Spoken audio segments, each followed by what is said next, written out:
napakaraming Pilipino kaya hindi sila umaasenso sa buhay is because mali ang kanilang perspective sa pag-asenso sa buhay. Because here's the truth, it is never about the amount of money that will make you live a full life. It is about what?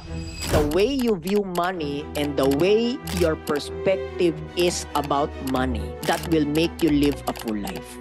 Because your perspective will always affect your behavior. And your behavior about money will always affect your result about money. And I'm gonna tell you as early as now, there's the rich way and there's the broke way. If I may ask you, why do you wanna be rich? To have a good life? Makabawi sa magulang? Makatulong sa iba? For comfort? For security? For fun? Para sa mga loved ones? Now, here's my next question to you. Anong definition ng mga pinagsasabi niyo? Kasi kung ang sasabihin mo sa akin, gusto mong yumaman para magkaroon ka ng oras sa pamilya mo, then bakit sa 24 hours na binigay ng Diyos day in, day out, ni hindi ka makapagbigay ng oras sa pamilya mo ngayon? Tapos anong sasabihin mo? Kailangan ko magtrabaho para magkaroon ng oras. I don't know about you, but for me, that doesn't make sense. You notice, your wrong definition of why you wanna get rich is the main reason why you're not getting rich. The reason why you're not getting your blessing today is because you are not the right person yet. Because when you become the right person, you don't chase for your blessing, you attract it.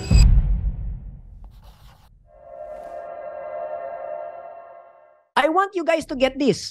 Money cannot buy happiness because the right perspective of money will make you happy. Ha? Paano nangyari yon, Migs? Akala ko ba money cannot buy happiness? Bakit mo kayang sabihin that the right perspective of money will make you happy? Because napakaraming Pilipino kaya hindi sila umaasenso sa buhay is because mali ang kanilang perspective sa pag-asenso sa buhay. Mali ang kanilang frame of mind pagdating sa kanilang perspective sa buhay. Are you with me? Maraming tao kaya hindi gumaganda ang buhay because here's the truth, it is never about the amount of money that will make you live a full life. Hindi nakabase sa kung magkanong kaya mong kitain ang basihan kung whether or not magkakaroon ka ng full life. No. It is about what? The way you view money and the way your perspective is about money that will make you live a full life. Sabi nga, biblically, okay lang ba if I quote the Bible on this? Thumbs up if yes. You cannot serve both masters, both God and money. Ang sinabi, you cannot serve. Hindi sinabing you cannot have both God and money. Majority of people, especially in a very Christian nation such as the Philippines, ang pagkakaintindi nila sa you cannot serve ay what? You cannot have. Therefore, kapag masasabi kong maka-Diyos ako, kailangan maghirap ako. Do you think God doesn't want to make you rich? No. Or kapag may pera ako, ibig sabihin masama ako, hindi ako mapupunta sa langit. Are you with me? Saan nagsimula yan? Sa ating perspective pagdating sa pera. Ask me why, thumbs up. Because your perspective will always affect your behavior. Pakisabi, your perspective will affect your behavior. Therefore, your perspective about money will always affect your behavior about money. And your behavior about money will always affect your result about money. Are you guys getting this? And I'm gonna tell you as early as now, there's the rich way or the wealthy way, and there's the broke way. Majority of people kaya hindi umaasenso sa buhay is because they want to be rich but operating like a broke person. On the basis of what, Migs? On the basis of how they view it and on the basis of their perspective around money. Are you guys getting this? Are you learning? Kaya importanteng pag-usapan natin ito. Kaya importanteng pagdaanan natin ito. And most importantly, importanteng matutunan natin ito. Ask me why, thumbs up. Because here's the truth. It may not make you happy, but your perspective of it will make you happy. Or sorry, you may not buy happiness, but your perspective of it will make you happy. If I may ask you, why do you want to be rich? That's my first question to you. Why do you want to be rich? Type in the chat box. Walang tama't maling sagot. Bakit gusto mong yumaman? Bakit gusto mong umasenso? To have a good life? Okay, what else? Makabawi sa magulang, makatulong sa iba? For comfort, for security, for fun? Para sa mga loved ones? More time with family? Tama po ba? Yes or no? Now, here's my next question to you. Anong definition ng mga pinagsasabi nyo? Yan ang next kong tanong sa inyo. Anong definition ng mga pinagsasabi nyo? What does that mean? Okay lang po ba mag-real talk medyo masakit, a-attend pa rin kayong feasibilities kahit ma-offend kayo? Thumbs up if yes. Kasi kung ang sasabihin mo sa akin, gusto mong yumaman para magkaroon ka ng oras sa pamilya mo, then bakit ngayon binigyan ka ng Panginoon ng oras at hindi mo yan ginagamit sa pamilya mo? Akala ko ba gusto mong yumaman para magkaroon ka ng oras sa pamilya mo? Then bakit sa 24 hours na binigay ng Diyos day in, day out, hindi ka makapagbigay ng oras sa pamilya mo ngayon? Tapos anong sasabihin mo? Kailangan ko magtrabaho para magkaroon ng oras. I don't know about you, but for me, that doesn't make sense. Are we clear? Now, kung sasabihin mo sa akin, to live a comfortable life, anong definition mo ng comfortable life? Ask me why, thumbs up. Pwede ba ako mag-real talk medyo masakit? A-attend ka pa rin feasibilities, thumbs up. Oh, itong totoo. Gusto mo to live a comfortable life, pero kung gusto mong to live a comfortable life kaya gusto mong kumita ng pera, then bakit hindi ka nape-pressure ngayon kumita ng pera at masyado ka ng komportable sa buhay mo ngayon? Yung iba sa atin, kaya hindi kumikita ng pera kasi hindi disiplinado kumita ng pera. Yes or no? Kasi masyadong komportable sa buhay. Okay lang. I'm not gonna be speaking for everyone. I'm gonna speaking for the young people. Okay lang ba if I speak to young professionals? Okay lang hindi kumita ng pera kasi yung magbabayad naman ng bills, magulang ko eh. O akala ko ba gusto mo ng comfortable life? Then why are you settling for the comfortable life you have now? You notice, your wrong definition of why you wanna get rich is the main reason why you're not getting rich. Your wrong perspective around money is your reason why you have a wrong result about money. Are you guys getting this? Yes or no? Anong point? Let's have the right definition as to what money is. Let's have the right definition as to what wealth is. Ngayon, kung binayayaan ka at binigyan ka ng grasya ng Panginoon na magkaroon ng bilyon-bilyon, good job. But for the rest of you, will you be the next Manny Villar? Yes or no? Will you be the next Henry C? Yes or no? Will you be the next Jaime Zobel de Ayala? Yes or no? No.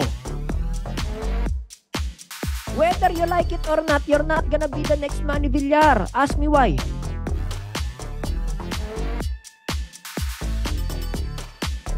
Because there's only one Manny Villar. There's only one Jaime Zobel de Ayala. There's only one Henry C.E. But one thing I need you to get is this. That's not the point. If you only live life to get rich, to be the next Manny Villar, then why are you in life? I'm gonna be honest with you, Cha. Nagulat si Cha. Bakit ako? Wala po. Nakita ko lang yung pangalan nyo, no? Random lang po, no? Pero okay lang ba? Gamitin ko na yung pangalan nyo, madam. You're meant, Cha, not to be the next Manny Villar because you're supposed to be the only Cha Manalo. That's it. What's the best version of Cha that Cha can ever achieve? That's it. Oliver, you're not supposed to be the next Henry C because you're supposed to be the only Oliver Patot that nobody can copy. Here you are trying to live somebody else's life and expect a different result. That's why your life is not working. Ask me why. Thumbs up. Because you're so busy not living your life and so busy living somebody else's life. And maybe the only lesson you can get her here, if you want to inspire possibilities, if you want to inspire possibilities to making your life work, is to start living your life the way it should be lived, which is living your life in terms of your own identity. Isa lang paniniwala ko. If God has put you on earth, He has a purpose for you. Maybe it's time to not live anymore on the basis of somebody else's life and start to live already on the basis of what God placed you to be. Are you with me? That's the starting point. That's the starting point. Nagigets? Alam mo kung ano yung problema ko? Ask me why. Thumbs up. Ang problema ko, kapag lagi nyo na lang titignan yung ibang tao or lagi nyo na lang titignan yung sa labas kung bakit hindi kayo umaasenso, yan din yung magiging block nyo. Yan din yung magiging fear nyo. Why? Because kapag hindi gumana ang buhay nyo, ang isisisi nyo sila. No person will ever become better by blaming their life on somebody else.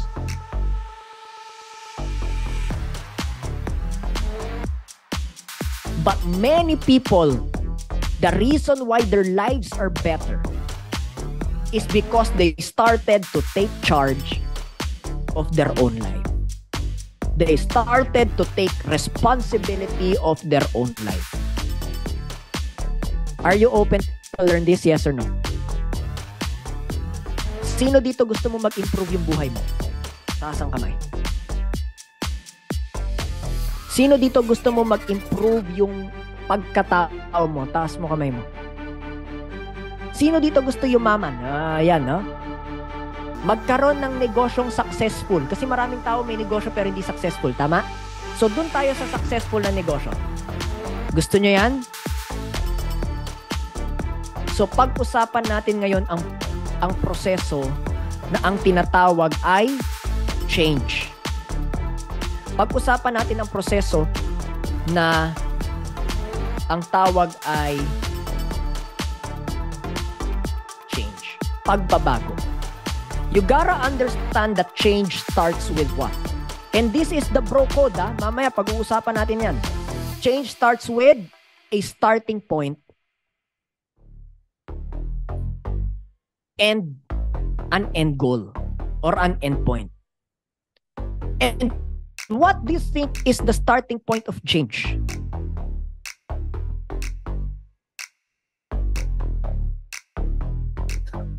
What do you think is the starting point? You wanna know what? Thumbs up.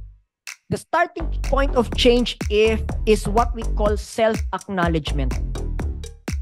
You can never enforce change by blaming somebody else.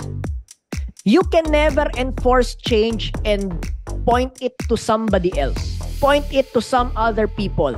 Hindi magagawa ang pagbabago sa buhay mo kung pilit mong inirarason ang ibang tao, ang gobyerno, kung sino mang opisyalis niyan, ang ekonomiya, ang pamilya mo, lahat ng nasa paligid mo, hindi ma-enforce ang change sa buhay mo kung hindi ka titingin sa salamin at sasabihin, ikaw ang may problema.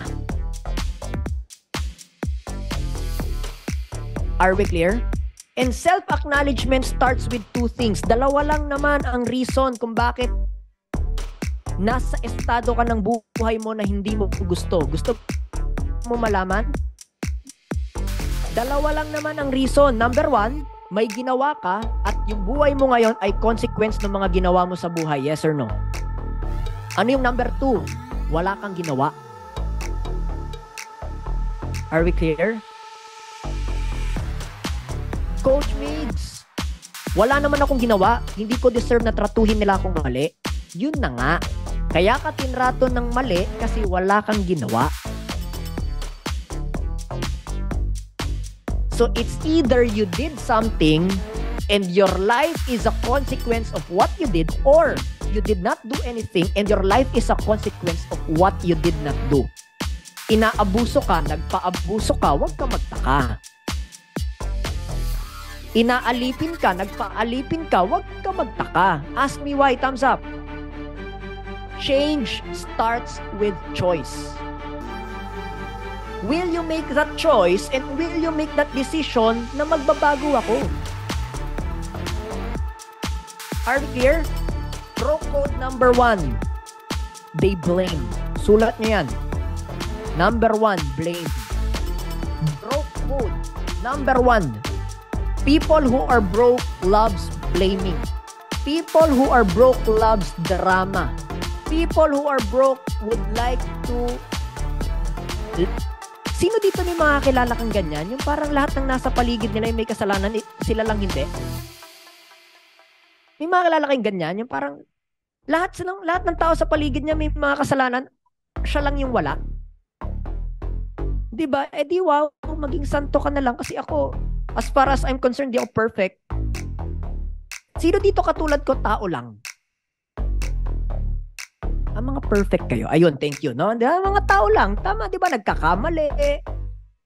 Are we clear? So, I need you guys to get that. Number 1 is bro code number 1, they blame. Which brings me to bro code number 2. Lack of personal responsibility. Lack of personal responsibility. So I want you to have an assessment habang pinag-uusapan natin to.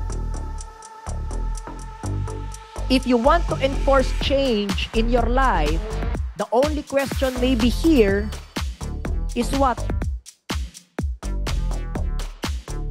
Are you blaming? And number 2, are you being responsible? Kasi change starts with self-acknowledgement. Na ang may kasalanan kung bakit hindi mo gusto yung buhay mo ngayon, or ang may kasalanan kung bakit hindi ka pa satisfied sa buhay mo ngayon, is because it's either number 1, may ginawa ka at consequence yan. Number 2, wala kang ginawa at consequence yan. Either way, it falls on you. Ask me why, thumbs up. If the blame is on somebody else, kanino ang power? Nasa iyo, nasa kanila. Type in the chat box.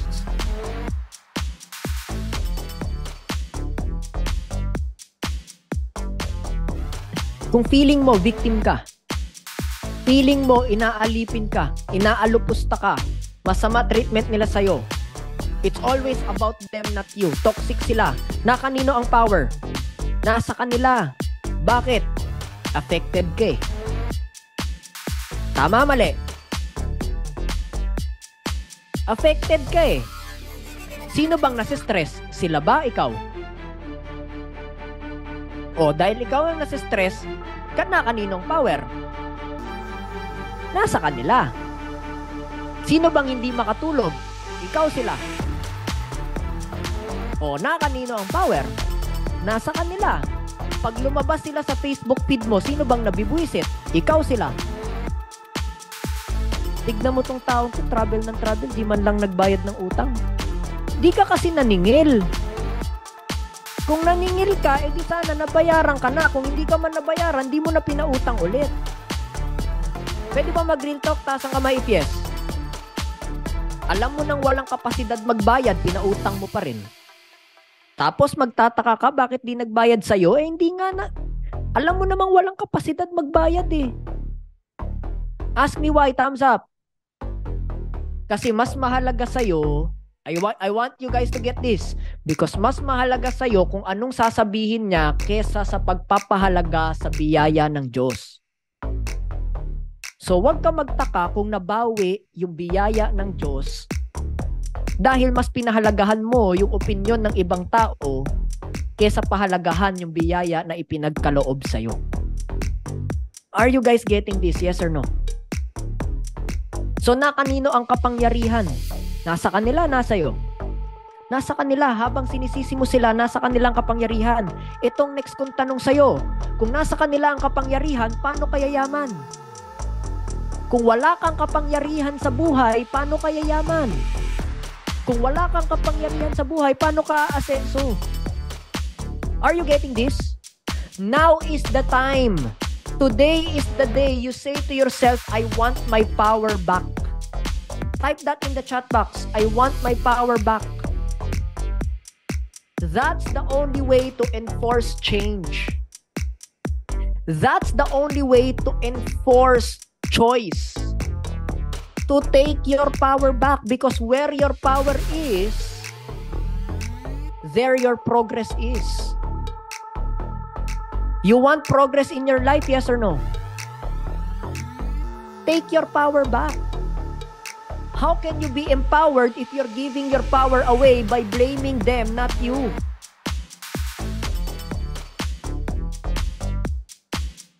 Are you with me? So the starting point of all change is self-acknowledgement. So what? Not blaming them anymore. Start enforcing it already onto you so you can take your power back. Nagigets? Yes or no? Number 1 is self-acknowledgement. Number 2 is clarity of direction. Ngayon, alam mo na okay, Migs, kailangan ko nang magbago. Ako lang ang may kapangyarihan na gawin ito. Ano nang next kong gagawin? Be clear with your direction. Why is direction important? If you're not clear with your direction, yan yung sinasabi ko kanina. Kung gusto mo, I know there are some OFWs here, pero okay lang ba mag-real talk? Yes or no? Kung gusto mo talaga ng oras sa pamilya mo, gawan mo na lang ng paraan dito sa Pilipinas kasi may pera sa Pilipinas. Sasabihin ko yan sa'yo. An OFW. Okay? I know what it's like to grow up without a father.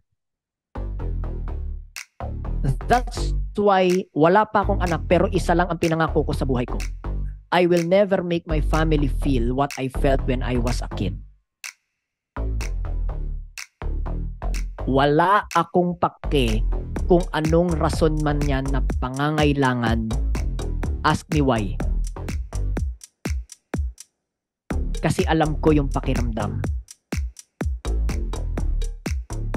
So I'd rather make money here because that clarity of direction will create my choices in life. Nagigets nyo? Yung clear direction na yan ang magbibigay ng choice sa akin sa buhay. Ngayon, if kunyari OFW ka tapos gusto mo talaga kung nasan ka, okay lang yan. Wala akong judgment dyan, tuloy mo yan. Ask me why, thumbs up. Kasi yan yung gusto mo. Nagigets nyo? Basta happy ka dyan, goods tayo. Pero kung hindi ka happy dyan, isip-isip tayo. Bakit? Ang purpose, kasi meron namang iba eh. Wala, ayoko na sa Pilipinas eh. Yan, okay lang yan. Go! You have all the right to. Huwag kang mag-guilty. Kung anong magpapasaya sa'yo, gawin mo. Basta legal ha. Basta morally ha. Basta baka ethical tayo ha. Basta alam mong wala kang inaapakan na tao, alam mong wala kang sinasakripisyo, tuloy mo yan. Nagigets? Pero kailangan meron kang clear direction. Sino dito gusto yumaman? Kapag hindi ka klaro sa kung bakit mo gusto yumaman, di ka yayaman. Ask me why. Because no amount of money will ever make you contented. Kahit kumita ka pa ng 1 milyon at hindi ka klaro kung bakit mo gustong yumaman, kahit kumita ka ng 1 milyon, sasabihin mo, hindi to enough. Napakarami ko ng taong kilala kumikita ng malaki pero feeling nila kulang pa rin. Napakarami ko ng kilala, napakarami ko ng mentee, no? In the past. Napakadami ko ng mentee in the past na inalis ko na doon sa masasabi kong struggle stage financially. Pero dahil hindi nagbago ang pananaw sa pera, kumikita na ng 50,000 a month, ang feeling niya pa rin kulang. Kumita na ng 100,000 a month, ang feeling niya pa rin kulang. Nagigets nyo? Bakit? Kasi hindi klaro to begin with. Ano bang definisyon ng pagyaman? So okay lang ba i-define ko siya sa inyo? Yes or no? 3 bagay lang po that I want to define it with you. Number 1, freedom. Ano yung freedom? Yung hindi darating ka sa point na hindi mo na kailangan tignan kung ano yung statement of account ng bills mo. Pag lumabas yung bill, kung magkanong nakasulat, babayaran mo lang. No, pwede po bang magyabang ng konti? Are we clear? Yes or yes? Ngayon, be clear. Ask me why. Kasi kapag hindi ka clear na ang purpose mo sa pera ay freedom, bibili ka ng bibili. Tapos magtataka ka, naka Louis Vuitton na bag ka nga, pero bakit ganun wala kang pera sa bangko? Bakit ganun wala kang seguridad? Kailangan klaro. Kaya ako nagtatrabaho, kaya ako gusto kumita ng pera, kaya ako gustong yumaman kasi gusto ko ng kalayaan. Nagigets? I-define natin. Gusto ko maging malaya at ang definition ng malaya is yung necessities ko at yung mga bills ko hindi ko na kailangan isipin, automatic. Bayad yan. Gets po ba? Thumbs up. Number 2, time. Number 2, time. Bakit importante ang oras? Because time is the only thing that you can never get back. Are we clear? So ngayon, kaya ka nagtatrabaho kasi gusto mo ng time freedom. Kaya ka nagnenegosyo kasi gusto mo ng time freedom. Nagigets nyo? Thumbs up if yes. So anong point ko dito? Magpakapagod ka na ngayon, mag-hustle ka na ngayon, maging disiplinado ka na ngayon, mahirapan ka na ngayon, pero basta ang end goal mo, meron kang time freedom, hindi lang dahil may pera. Kasi napakaraming mayayaman. Sino dito katulad ko? Maraming kilalang mayaman, marami nga silang pera pero wala silang time to enjoy it. Wala silang time for their family. Taas ang kamay. That's the point. Kailangan clear ka sa direction mo because broke people will always just be parang lost sheep. Para silang nawawalang tupa. No? Broke code number 3 is they have no clear direction. At dahil wala silang clear direction, yung mga broke people, para silang nawawalang tupa. Kung ano lang makita sa Facebook, yun lang gustong gayahin. Bumili yung tropa ng sports car, bumili rin ng sports car, nagkautang-utang. Nakipagsabong yung tropa, nakipagsabong din siya, nagkautang-utang.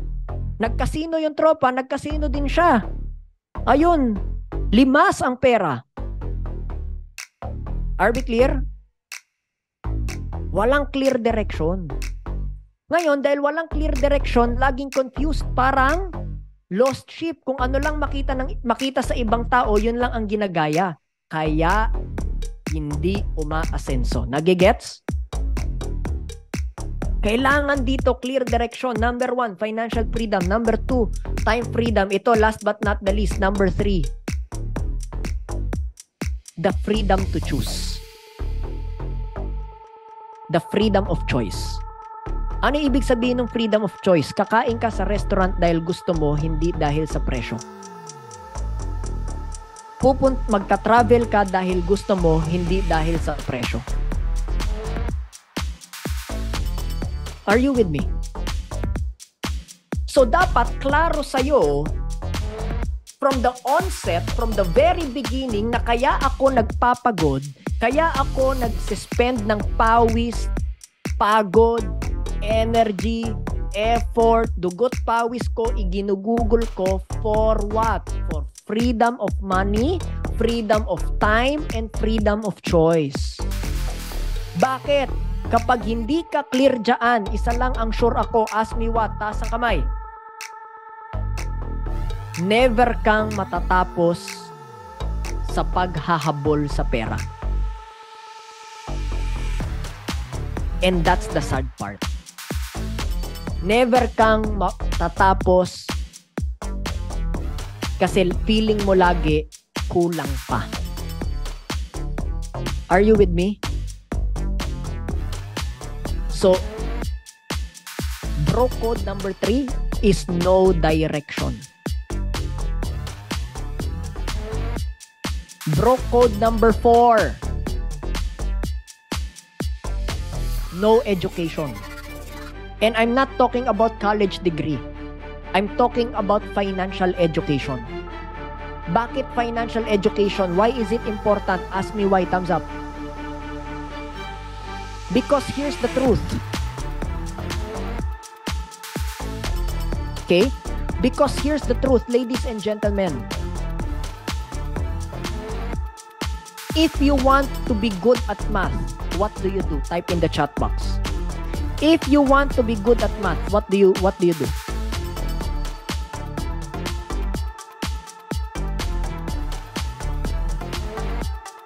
You study, you understand. If you want to be good at science, what do you do?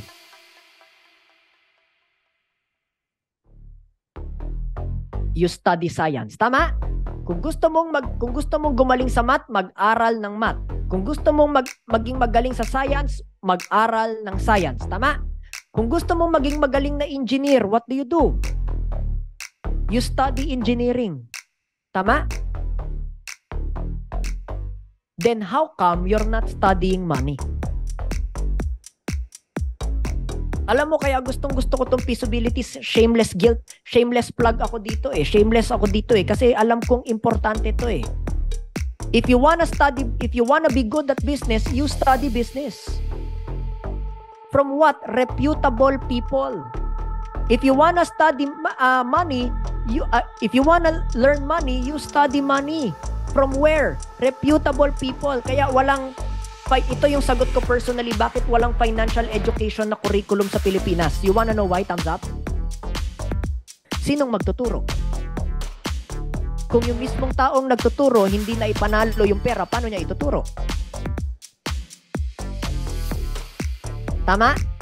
Yun mismo yung sagot ko. Bakit po wala sa curriculum yung negosyo? Sinong magtuturo? I don't know about you, but business people, business degree, for example, I'm not against college, I'm against the right colleges. The wrong colleges. I'm not against college education, I'm against wrong education. Nagigets nyo? Kunyari, gusto mo maging magaling na accountant, dapat matuto ka sa magaling na accountant. Tama po ba? Kasi yung magaling na accountant, pag tinuro niya yan sa'yo, gagaling ka, yes or no? Type in the chat box. Diba? Anong analogy ko dito? Ang analogy ko dito, ba't ka nagpaturo ng relationship sa taong single? Diba nangingi ka ng advice sa taong single? Parang labo.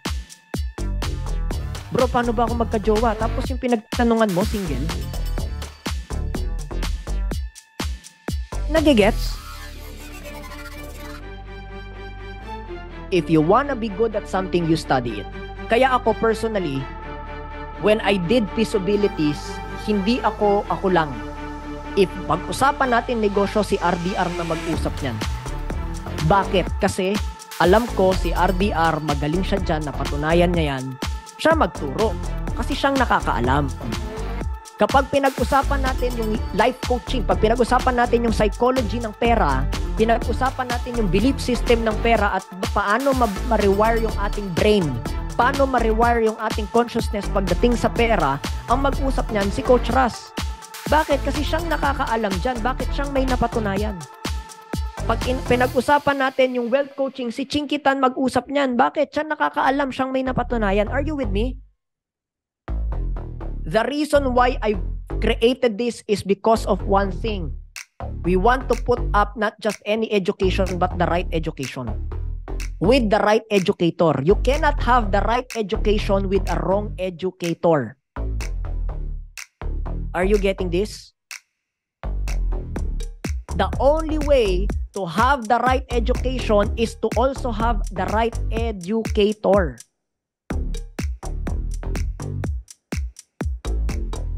And I want you to be aware of it because broke code number 4 is not having financial education. Or maybe broke code number 5 is not listening to the right educators. Bakit? Ano bang solution dito before we end? Can I share with you? Thumbs up if yes. Ang tanging solusyon dito is to what? Reverse engineer. No? Is to backtrack. Reverse engineer your direction. Kung ang prinsipyo ko sa buhay ay magkaroon ng time freedom, okay? Financial freedom and freedom of choice, anong kailangan kong gawin ngayon para ma-achieve ko yan? And sino dito you wanna achieve freedom? Taas ang kamay. If you wanna be free in your life, what structure do you have on a day-to-day basis so that magkaroon ka ng patutunguhan towards sa buhay na gusto mo? Number 2, discipline. And discipline speaks about one word, consistency. Are you guys getting this? Because consistency will make your life better. Consistency will make you rich. Let's be honest. December 5 na po of 2023. Kung naging consistent ka lang nung mga pinangako mong New Year's resolution on January 1, mas maganda buhay mo ngayon, yes or no? Sino dito, you will admit with me, type me in the chat box, na the reason maybe bakit walang nagbago sa buhay mo kasi hindi ka naging consistent for the past 300 days. Honest lang. Thank you. Notice that. Yan mismo yung gusto natin baguhin. I'm not gonna blame you, kaya nga tayo nag-aaral. Para meron tayong ine-enforce na tinatawag na change. Because if you wanna be better, you gotta change.